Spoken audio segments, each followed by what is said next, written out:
This case study is interesting as it focuses on a patient diagnosed with decompensated heart failure presenting with bilateral lower limb and hand swelling secondary to fluid overload. Decompensated heart failure is a clinical condition in which the heart is unable to maintain adequate cardiac output to meet the metabolic demands of the body, leading to a sudden or progressive worsening of symptoms and often associated with fluid retention due to neurohormonal activation and reduced renal perfusion. While peripheral edema is common in heart failure, involvement of both the lower limb and upper limbs indicates advanced systemic fluid retention, making assessment and management more complex. The diagnosis and management are challenging due to the need for careful fluid balance monitoring, optimization of diuretic therapy, and prevention of complications such as respiratory distress, skin breakdown, and reduced mobility. This case highlights the importance of early recognition of worsening heart failure and the role of comprehensive nursing assessment in guiding effective interventions. So, moving on to the case presentation.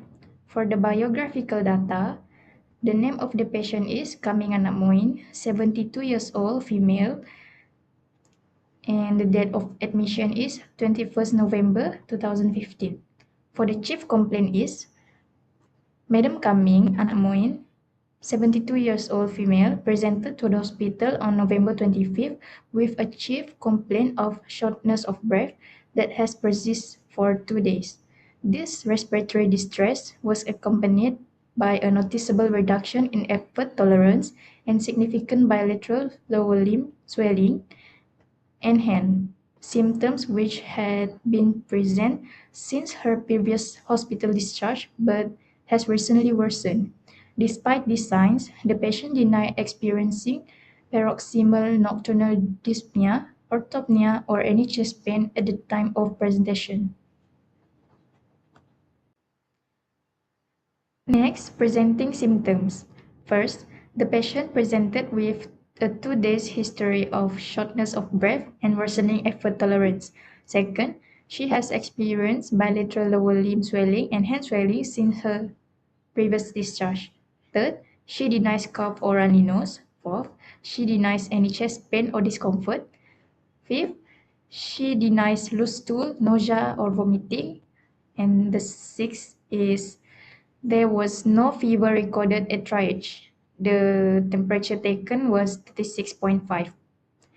Next, past medical history. The patient has history of type 2 diabetes mellitus with diabetic retinopathy resulting in left eye blindness, hypertension, dyslipidemia, IHD with NSTEMI diagnosed in 2017, right hydronephrosis, Cushing syndrome, and other things.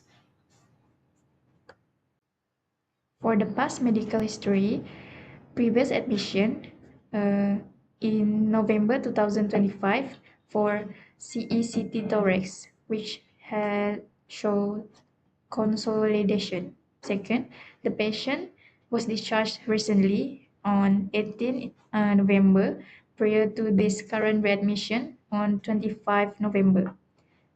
For the medication history, as below, atorvastatin, vildagliptin, hydrocortisone, cardiopirine, dithiazide, dithiazide, felodipine, zinc copper, insulin.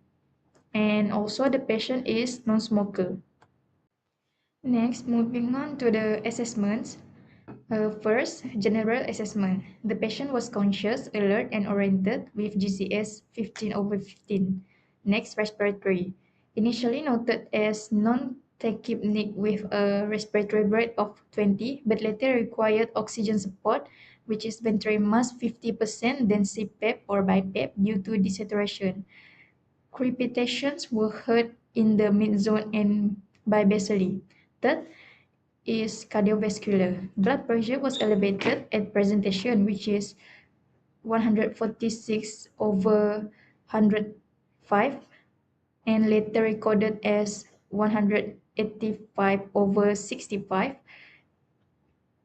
Heart rate range from 94 to 100 beat per minute. Dual rhythm S1 S2 was present.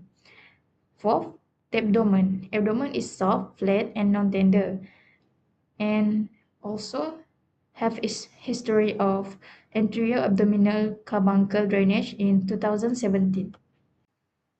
Next, for the assessment, focusing on the complaining area, bilateral pedal edema extending up to the shin, upper limb swelling was noted up to the mid forearm.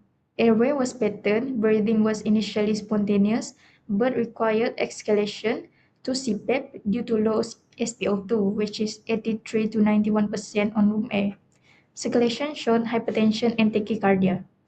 Next, clinical examinations. First is VBG. The patient is metabolically and acid-base stable, but has low ionized calcium and an unusually high PO2. Next, blood investigation.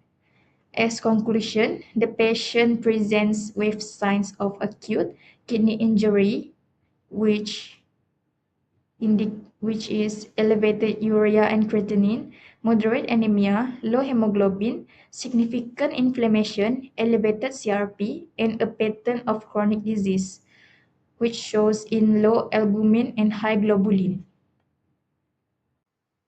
Next is ECG. ECG showed sinus rhythm with bigeminal first-degree AV block and non-specific inferior lateral STT abnormality. Fourth, chest X-ray.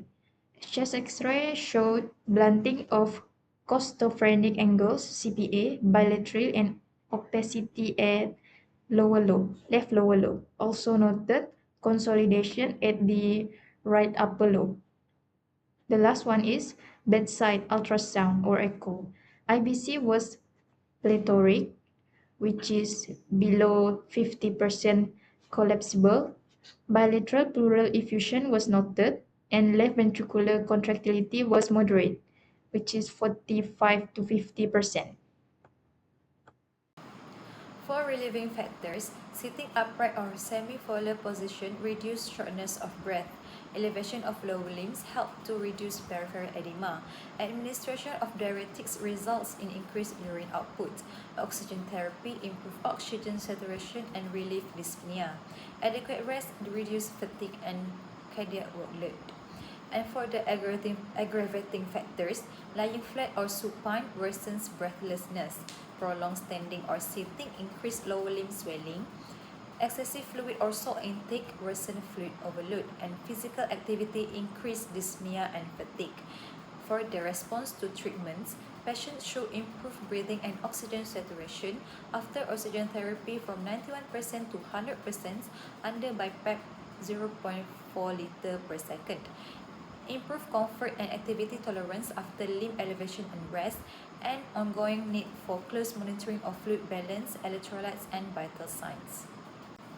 For the physical examination for this patient, vital signs: blood pressure 146 over 105, heart rate is 94, respiration rate is 28, oxygen saturation is 91%, and GCS score is 15 over 15.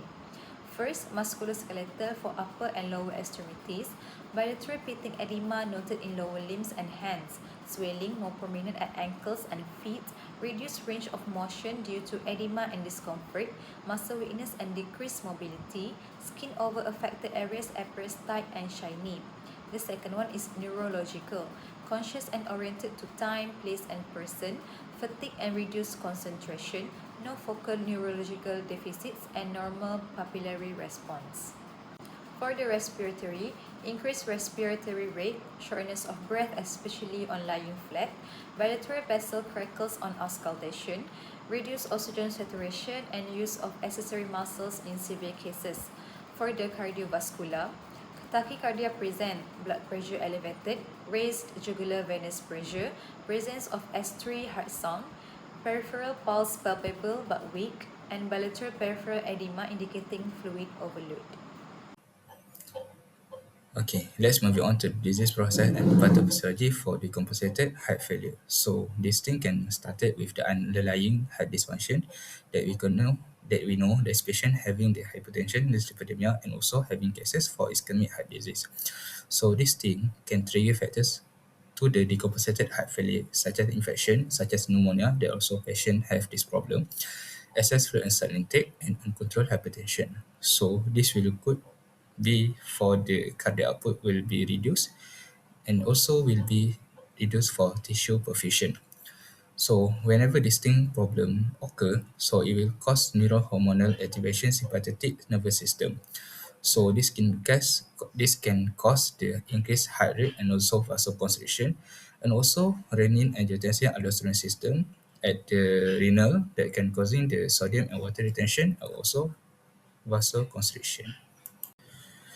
Okay, moving on to the next part, that from the reduced tissue perfusion. This can cause the fluid retention and congestion, especially in left-sided failure. This can cause blood bags up into lung that can cause increase the pulmonary capillary pressure. So when the pulmonary capillary pressure increase, it will cause the patient that having the tachypnea and also shortness of breath.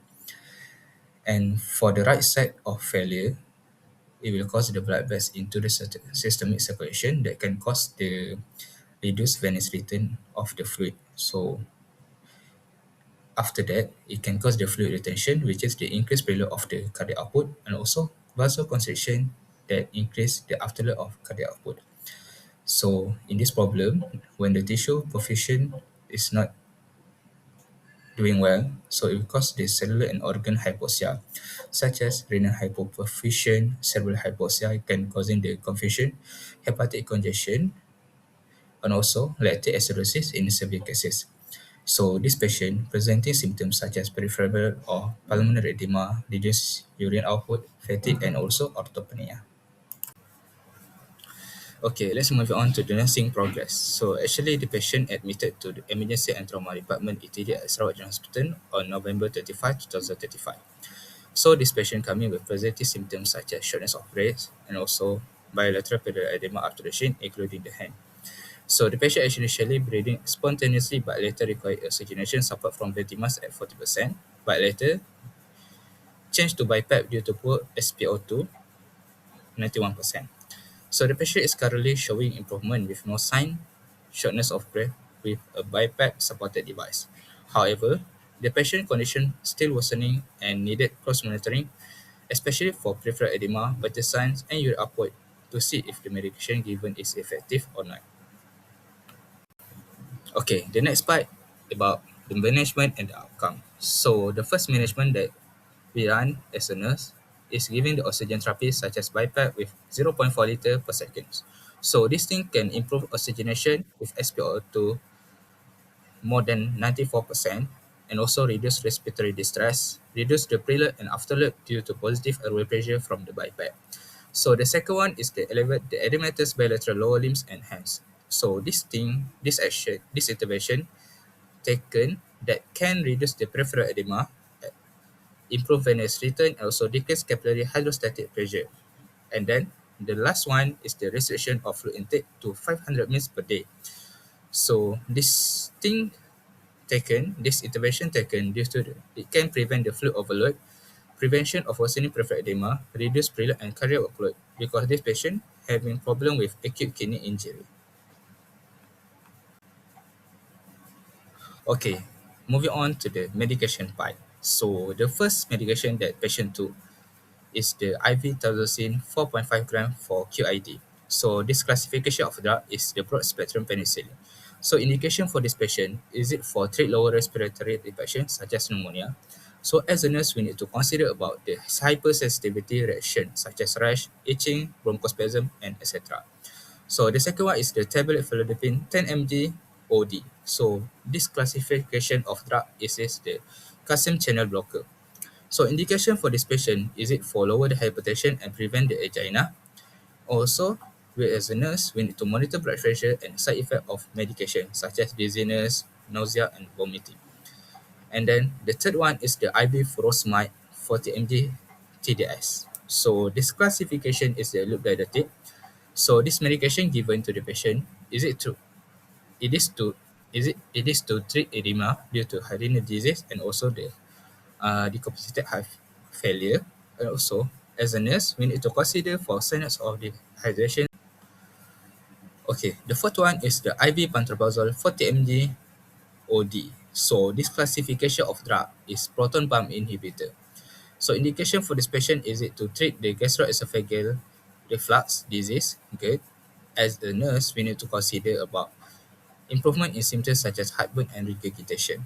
And then the last one, medication that patient took, it is the subcutaneous insulin 3017 with 40 units on morning and 12 units during the evening. So classification for this medication is recombinant human insulin. So indication for this patient, it is for management for hyperglycemia. So as a nurse, we need to consider about the blood glucose regularly and also assess signs of hypoglycemia.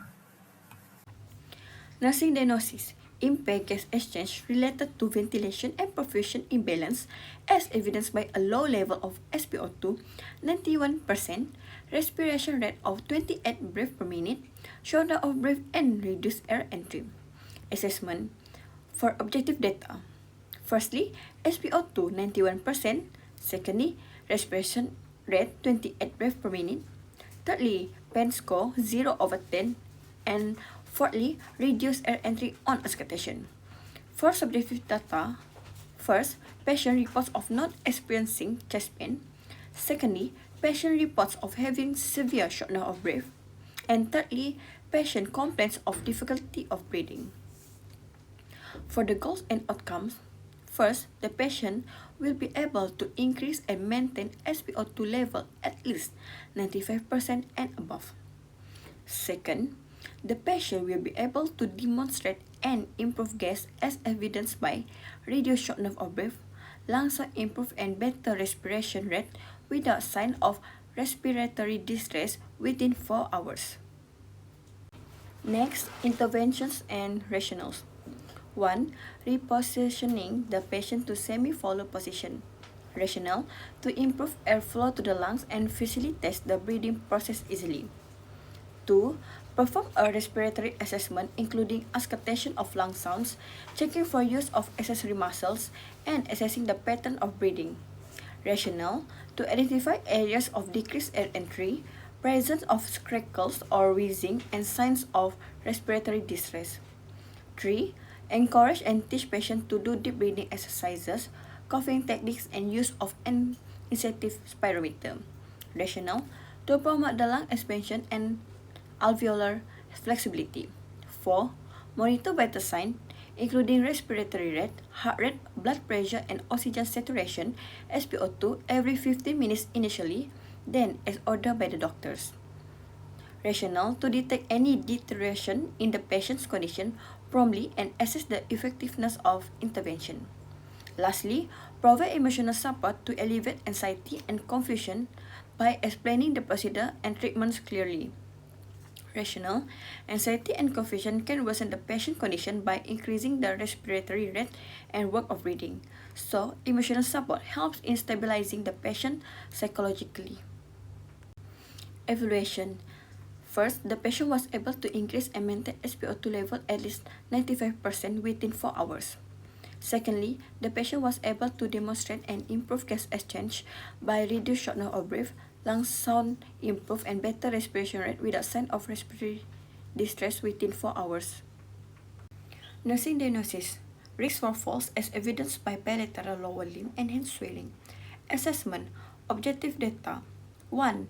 Bilateral pedal edema extending up to the shin. 2. Upper limb swelling was noted up to the mid-forearm. Subjective data. 1. Patient reports swelling of both lower limbs and hands since previous discharge. 2. Patient complained of heaviness, tightness, and discomfort in limbs. Goals or outcomes. First, the patient will remain free from falls throughout the hospitalization. Second, the patient will demonstrate safe mobility with appropriate assistance. And lastly, the patient will verbalize understanding of fall prevention strategies. Interventions and rationale. 1. Assess the patient condition based on Morse fall score daily. Rationale to identify level of fall risk and guides appropriate preventive measures. 2. Maintain a safe environment by putting up the bed rails for both sides of the bed Put item near to the patient within easy reach and keep the bed in the lowest position. Rationale to reduce accidental falls of the patient. 3. Elevate swollen limbs during rest periods and encourage slow position changes. Rationale to reduce edema and preventing sudden postural changes to help maintain balance and stability. 4. Encourage patient to request assistance when mobilizing. Rationale to make sure the patient keep the balance when moving that caused by the lower limb swelling. 5. Educate the patient on fall prevention strategies, including moving slowly and using support, such as a walker when standing or walking. Rational patient education promotes awareness and active participation in preventing falls. Evaluation. The patient remained free from falls throughout the hospitalization. Secondly, the patient was able to demonstrate safe mobility with appropriate assistance. And lastly, the patient was able to verbalize understanding of fall prevention strategies.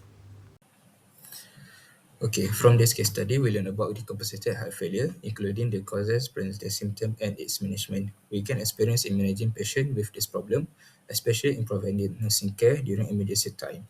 We also understood the rationale behind every intervention done, and also by collecting the patient history, we was able to plan and apply an appropriate nursing care plan with suitable interventions. Overall, this case gave us valuable knowledge and skills that can be applied in future nursing practices.